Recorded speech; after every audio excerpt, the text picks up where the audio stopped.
Welcome, welcome. Well, as I promised before, and Matt also promised to be here with me, and he is, we're now going to talk about episode... It's my first sequel. Dude, your first sequel? Yeah?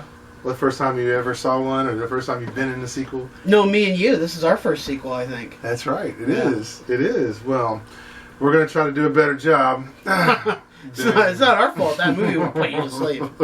Than the Attack of the Clones, because that is the subject of today's conversation. So if you watched last week, you know that we went ahead, we tried to be as positive as we could with the Phantom Menace, but also tell the truth, right? That's a tough movie to try to find the good in. Yeah. It really is. Like Anakin, yeah. Darth Vader trying to find the good in that movie. Yeah. We tried, and I mean, there's some good stuff to it. Same as this one. To me, this one isn't a whole lot better. Yeah. I mean, yeah. So we're talking about Attack of the Clones here. So if you notice, in the original trilogy, the first one introduced us two characters, and that's when we meet Luke Skywalker, Ben Kenobi, everything.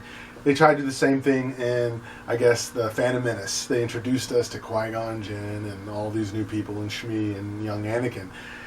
Then in Empire Strikes Back, there was a bit of a love story put in there, and it looks like Lucas was following that same format because Attack of the Clones had a dreadful love story put in it, though. I would rather watch Luke and his sister make out than see the terrible chemistry between Hayden Christensen and Natalie Portman. It's so bad. Oh my goodness. Oh man, yes. He is terrible.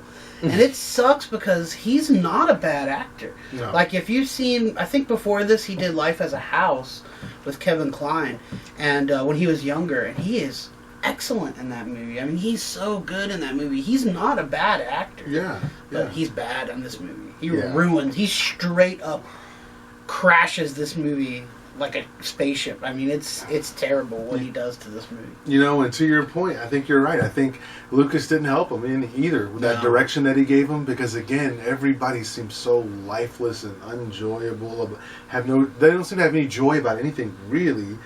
And then, of course, I guess he figured out not to put as much Jar Jar in it after that big backlash from that. Yeah. You know, but then the problem is that, you know, it just didn't feel like Empire Strikes Back still. You know, when they tried to make this love romance between Padme and Hayden Christensen. And by the way, wow, if any girl was talked to like the way Hayden Christensen talked to Natalie Portman in this movie, yeah, they'd be calling the police. Stalker, Central, yeah. Oh, some of the lines that he said. Your image tortures me every day. Like, he's so like a fedora tipper, you know, like Milady. I'm haunted by the kiss that you should have never have given me. And she's like, oh my god. Stage 5 clinger. Yeah, doesn't she even say, you know, what? Stop looking at me like that? And he goes, why? And he goes, because it makes me nervous. Doesn't she even say something that? Because it makes me something. Yeah, something like that made me nervous. Yeah. But she's not like cute, flirty. She's like, because you're freaking me out. Yes. Yeah. She's not playing hard to get in this one. Well, but she's locked up because there's like the whole thing is she's like stuck with Anakin. Mm-hmm. So she kind of has what do you call that when they fall in love, when the kidnapper falls in love with the... I'm trying to remember. I can't think. I know what you're talking about. She gets that kind of, and because it doesn't make any sense, man. She's so much smarter than that. But she can't. She's a senator. Yeah. She can't be with him because she's a senator and he's a Jedi. And I don't know how many times they kept telling you that in the dialogue, like, so what does that mean? Senators can't have, you know, like... Yeah, like... Jimmy Smith's character early on, wasn't he married? You know, and they stayed with her family and Organa family. It's so strange. I guess the Jedis can't have, you know, love, or they can't get married, but I guess you find out why, too, because the first one that does kills the rest of them, so... Yes, that's what a woman will do to you. Yeah, and the crazy part about it, I didn't understand, because remember again, folks, this is supposed to be, the movie's called Attack of the Clones. Mm-hmm. Who show up about an hour and a half into the movie. Right, and it's clone army fighting against a bunch of lifeless, faceless droids, the droid army. So and you know that the droids are Palpatine, and you know that the droids are Darth Sidious, and you know that the clones are Palpatine. So, what's the point? Because, like, do you know what I mean? It would be like if me and another guy worked for you, and we both fought, and I'll be like, well, what do you have to gain? Either way, we both work for you. Like, what's the difference? Yeah. It doesn't make any sense. Like, I hate that part of the movie because it just completely kills any conflict. Like, no matter what, he wins. So he's gonna win. So what do I care? Yeah, yeah. And this is supposed to be. Remember, this was a throwaway line in A New Hope about, oh, you knew my dad who fought in the Clone Wars? That's the only time that was even mentioned in A New Hope, and that's the reason why evidently now we have to talk more about the Clone Wars. And again, I know there's some expanded universe stuff, I know there's some books, but we're talking about cinematic universe, where anybody who just bought a ticket, went to the movies and said, entertain me, give me a story with some continuity that I can get behind. And here you're sitting here and you're watching this and you're going, okay, this dude was a little kid, now he's all grown up, he's a creeper looking at her all the time and all this craziness. It always makes me laugh to think that Palpatine goes, you know what? I'm tired of this Amidala. I want her dead. So, Dooku, go kill her. Dooku goes, cool. Jango Fett, go kill her. Jango Fett goes, cool. Lady Assassin lady, go kill her. She goes, cool. Little robot, go kill her. Little robot goes, cool. Little centipedes, go kill her. They go, cool. Like, why? There's like this. Is there like a union or something? Right. Like that 12 people have to be involved at every death. It's so terrible. If it's that important, just go kill her. You know, like it. That scene always. I don't know. Yeah. But like I mean, it's so strange. But it's very much almost like a mystery. For most of the movie, right? Like, Obi-Wan's trying to solve this. Yes. He's like a crime fighter. He's like trying to solve the mystery of the clones. But I don't understand. It's like, how on earth does the Jedi Council not know about any of this? Oh my god, I know. They don't know anything about, oh, there's some cloners on Camino. Think about how much money that must have cost. I mean, they don't, like, in that Jedi Council, in that library, they don't have like some sort of number to track all the Jedis, and they know when you were and then when you left. Because usually when people leave the Jedis, they usually turn Sith. They usually turn evil. They don't go, okay, I don't want to be Jedi anymore. No, usually they're a Jedi or they're a turned Jedi. They're a former Jedi. People say that they think. I don't know if they said that they think he's a Sith, but people say something about him. The Jedi go, no, he would never do that. He's not a bad. He's just a he's a Jedi. Yeah. He would never do that. They just say that a few times. I think it was Mace that said that, and I was just like, and I always wonder, like, isn't there like an accountant for the Jedi or something? That's when I went, did somebody spend $15 quintillion and call Camino and go, hey, there's a charge on our credit card for $15 billion. Can you tell us what we bought? Right. And Camino goes, yeah, cool, you bought a clone army. And they go, well, that don't make sense. Who did it? It was, what's the guy? Sifo Dyas, or whatever his name is. Huh, okay, bye. Hey, Sifo Dyas, did you order a clone army? No? Okay, bye. Yeah, we need to cancel that $15 billion clone. Like, it doesn't make any sense that it got so far. No. That they never found out. No. And you send Ben Kenobi by himself to go check this whole thing out. And then you leave Anakin with it's Padme. Yeah. And it's kind of like, okay, this seems kind of convenient. We'll send Ben Kenobi off on his own venture. Kind of like episode 1 where he's sitting in the ship all the time and not with him. And it's like, wait a minute, you're supposed to be showing us how Anakin and Ben Kenobi became friends, but you keep sending them off on things where they're not even together, and it has to be thrown away in some reference lines that they say, hey, since we found that nest of Gundars, whatever. Yeah. And I think that might have been episode 3, but it's just, where's the relationship there? And then the money shot should have been this, Matt. You know this. When his mother died. Yeah. That should have been the moment where he should have went, crazy and start tearing some stuff up and going nuts. And he starts to, but they only show you just a little bit of it. And that's it. He kills the sand people and he tells Padme. I also don't understand the part where he throws the thing at the wall and he goes, it's Obi-Wan, he's holding me back. Nobody goes, what? Obi-Wan has nothing to do with it. There. And he tells Padme, he's like, I killed him. She's like, you killed who? He's like, I killed the sand people. And she's like, oh my gosh. All of them. I killed them all, the women, the children. I slaughtered them like animals. Yeah. She's just like, that's okay. No panic alarms are going off in her mind. I mean, he already weirded you out at the earlier part of the movie. Yeah. And then he's disobeying his master and showing you that he's willing to disobey his master at every turn because he's talking bad about Ben Kenobi, who she likes, and she never defends Ben Kenobi when he's saying this. She just kind of listens, and she's like packing clothes, I guess, and he just sits there, they're just jealous of me. And then you pan away back to Ben Kenobi, and he's walking down some long hallway that we assume is the Jedi Temple with Mace and Yoda, and Yoda's on some floaty thing, and he's saying, well, Anakin, well, his abilities have made him, well, arrogant. So all they're doing is talking crap about each other behind each other's back, and you're like, does this match up with what Ben Kenobi was saying back in Episode 4? Yeah, none of it does. And it kind of culminates in where Ben Kenobi gets captured. Yeah. By the insects. Yeah. And again, we were talking about in the last video, those destroyer droids, because like he's like transmitting, and they're watching. He goes, wait, something, and then you see a lightsaber, and there's two of those droids. Those two droids take down a Jedi. They should have just made a bunch of those droids. Yeah. Yeah, they would have just won. The end. Yeah, it'd have been over. Two of those droids took down Obi-Wan Kenobi. Yes. General Obi-Wan Kenobi. Yes. So, maybe just make more of those. And he's a general because Qui-Gon died and said, your training is complete now. Which is convenient because I'm dead and because I want you to train the boy. Then I'm going to say that you're good enough to pass the trials and be a full-on Jedi. We haven't seen any. You're such a good judge of character, Qui-Gon. Yeah. But I'm just like, if there was a moment where I really needed to see Anakin go dark, they needed to spend more time showing him slaughtering those Tusken Raiders. And I know, well, no, but that wouldn't be very kid-friendly. You killed younglings in Episode 3. That's terrible. Okay, that's even worse. At least sand people can fight for themselves, but younglings. But that would have been the moment I would love to see. And then what does she tell him?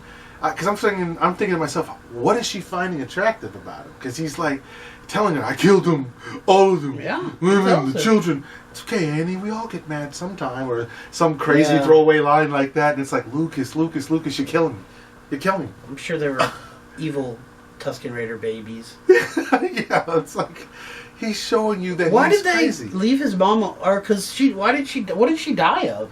They had her tied up to a post inside that little hut, and he just knows where she's at because he's been not sleeping well. How did she, what killed her? Did we ever even... I guess they whooped her? They beat her or something? But why did they beat her to... I don't know. It doesn't make any sense. Why would they beat her almost to death and leave her in her own hut? Yeah, they left her while she was with the Raiders. I don't know.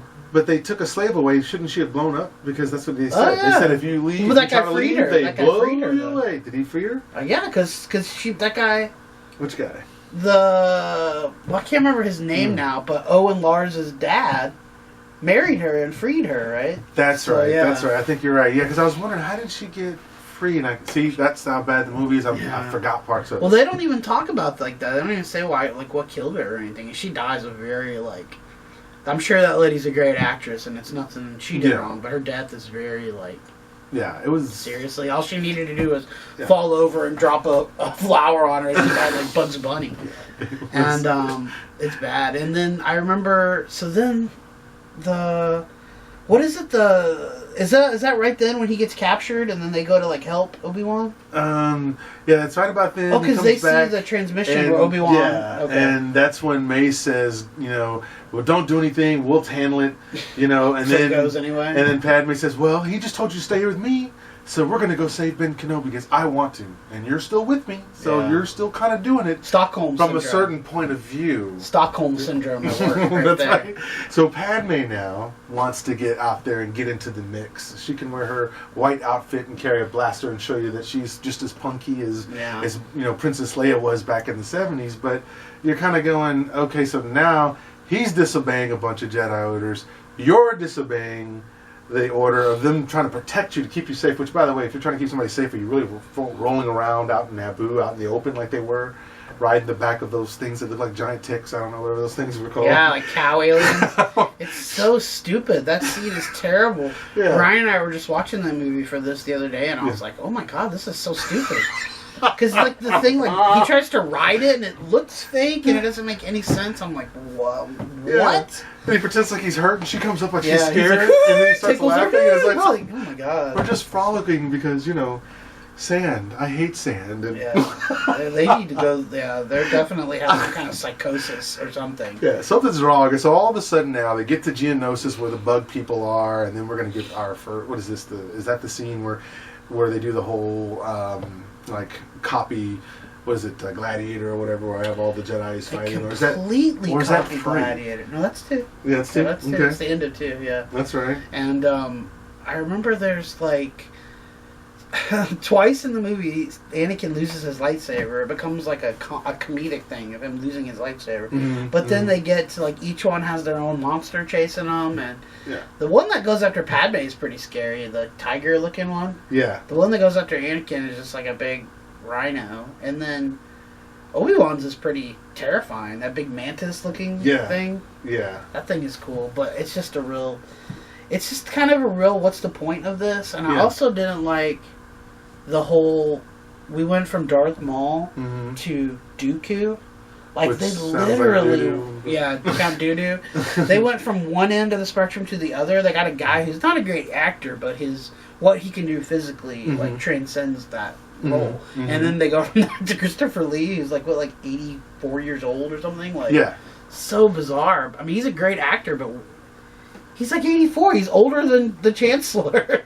Or he's older than the Palpatine or whatever. So, I don't know. And then Jango Fett, it never really seemed cool to me. I liked the fan pistol service, thing. right? Yeah, I liked the 2 pistol thing, but I was like, such fan service. Like, oh, man. We need to find a way to work Boba Fett in here. I know, we'll put in his great father, great granddad, whatever, and then you get Jango Fett in there, and now we get to see a young Boba in there. I'm surprised they didn't go for a young Han Solo or something in there. I heard they almost did in one of these. They almost put him in the 3rd one.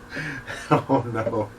Oh, they went with Chewbacca instead in the 3rd one. Yeah, they were going to have a little young Han Solo running around, but that thing about shooing as many characters as you can into this. And then the whole Gladiator scene is so stupid. It's so unnecessary. And the Jedi arrive, and I remember, so I saw this at midnight. This was back when you used to go see movies at midnight. Right. And I remember that the crowd would cheer at certain scenes, and I would be like, am I crazy or are these people crazy? So like when the Jedi show up and Yoda's like, and he's like commanding the clones, you're like, what? Like, wait a minute, Yoda's commanding what looks to be stormtroopers? Like, this doesn't make any sense. And the crowd's like, woo! I can see people cheering and all that. Yoda showed up. Yeah, right? yeah. Now, the lightsaber fight with Yoda wasn't in this one. It's in 3, Yeah, right? it's in this one. It's in this one? That was the other thing. People They just kind of bleed together. So the Jedis go after Dooku. It's almost exactly the same thing that happens in the next one, but opposite. Anakin immediately gets his hand cut off, and which, by the way, is kind of in these 6 movies, everyone gets their hand cut off. The Walrus Man guy, the Wampa, Anakin, Luke, everybody gets their hand cut off. It's like a rite of passage. Yes, but the guy in the barn. Yeah, so then it's like Cantina. Dooku, yeah. And then it's like Dooku and Dudu and Obi-Wan fight, and he like immediately whoops Obi-Wan, and then Yoda comes like hobbling out on the cane, and then he starts lightsaber fighting, and you're like, well, why did he need a cane? But as soon as he started flipping around, that was when everybody started going crazy in the theater, and I was like, are you people nuts? Doesn't make any sense. Why was he hobbling? Yeah, well, I don't like it at all because this is going to be a standard maybe gripe, but the whole idea of Yoda is you go back and you watch The Empire Strikes Back, and Yoda says right in there, he said it's not about this crude matter. And notice Yoda doesn't teach him how to use a lightsaber at all. He's teaching him how to use the Force. He's getting a ship out of the swamp, and he tells him, he says war does not make one great. And then when he has to go into the cave, he tells him, you won't need your lightsaber. But what does he do? He takes his lightsaber anyway. So Yoda is completely doesn't even need a lightsaber. So to me, if you got 900 years of practice in the Force, I don't understand why you need to flip around and do all that stuff and fight like that, because it looks comical and corny, and plus the physics of it doesn't work out. I mean, imagine a 4-year-old kid holding a 2-foot stick, and you being your height with a 3-foot stick. You can reach him way before he can reach you because the stick's too short. So I mean, there's nothing Yoda could do. And I've heard people say, well, they couldn't beat each other with the Force, so it went this way. How come not? 900 years of the Force, and you have to depend on whether you can block and parry and cut and dice. To me, that doesn't make sense. To me, it seems like 900 years of the Force, I should be able to go and turn your lightsaber off, and you can't do jack about it. Then I can take it and throw it across the universe. Yeah, throw your lightsaber into the sun. That's badass. That's badassery. Not, well, let's show him flipping around like a little globy thing, and it's just not Yoda. It's fancy. I mean, it's just... It's Give not the kids Yoda. a toy to buy where you push a button and Yoda flips up. I mean, that's all it is. And I hate that, man. I mean- Because the original ones... The original ones sold so many toys, but they weren't about selling toys. Like, I don't think so. Yeah. They definitely started to go more toward it as they went on, but they were never about selling toys. Mhm. These were just, like, toys, video games. Like, Yeah. I always think about that Yoda flipping around. I'm like, this is not Star Wars. This No. is, like, some... No. fan-made Star Wars. It's like It's like true. it's literally George Lucas fan fiction of his own movies. Like Yeah. it doesn't even fit into these movies. Absolutely. I mean, because think about it. There was a great opportunity missed there. That's why it bothered me. There was a great opportunity missed there because if Yoda can lift a ship the first time we see him, what should he be able to do younger? Because we see him when he's older, when you would think that some of his, his dexterity is kind of going down because he's getting older. This is when he's a little bit younger than then. So we should be able to see Yoda do some really good things still, I think. And I would like to just see him...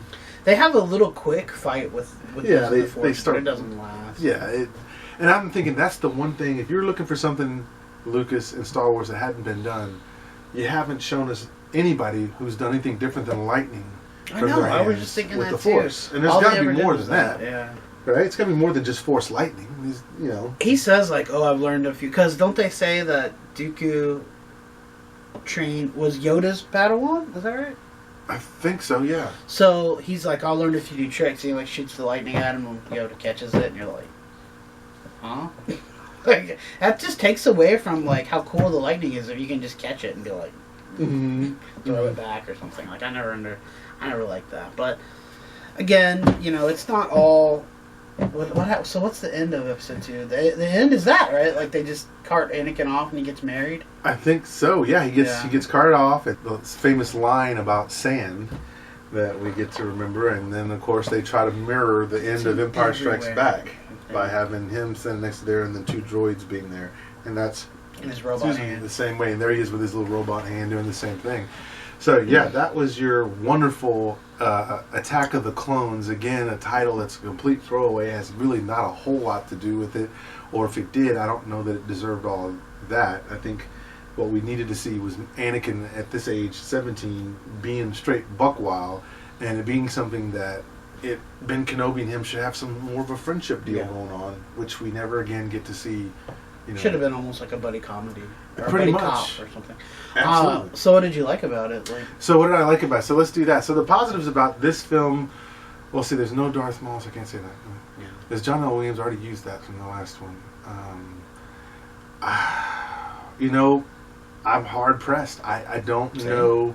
I think this one might be worse than the first one. I think it is worse than the first one. I think this one was less Star Wars to me, and in fact, the CGI looks worse. It's bad. I would make the argument that it looks worse. This in was the one first than it does in time the first Yoda one. was ever CGI. In Phantom Menace, he's still a puppet.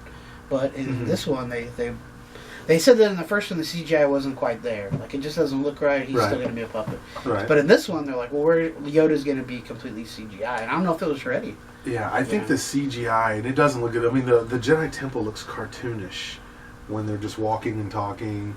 And then when you see that background for the, you could tell that they were copying Gladiator with the Coliseum scene. There was so much stuff going on. You didn't know who was what was going on. You couldn't, I'm trying, I really am, but with Attack of the Clones, I can't think of anything because it was all predicated on the love story between Padme and him. They had to show how those two got together. What about Obi-Wan's mullet?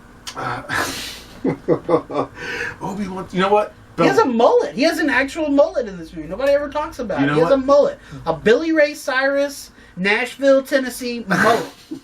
Straight up. You know what? That's it. That's it, friends and neighbors. He just said it. Matt just hit on it. The best part of Attack of the Clones is really just, again, Ewan McGregor. Yeah, he's playing great. Ben Kenobi. He's Although great. he does some stupid things in this, like, I'm going to go take on Grievous by myself. Yeah. And I'm going to be real cocky about it. But I don't think Grievous is in the next one, but he really, That's right. yeah. So he, That's right. it's See, they just- don't be so hard on yourself because they are all kind of the same. It's really like he is good, and the next one he is excellent. Like, Yeah. his performance in the next movie might be up there with some of the best performances by anyone in any Star Wars movie. He's that good in the third one. In this one, though, he's still pretty good. He just, again, doesn't have enough. The third one is much more about Obi-Wan. The third one is what you keep waiting for when you're saying this needs to be about Obi-Wan and Anakin. The third one is totally about Obi-Wan and Anakin. Yes.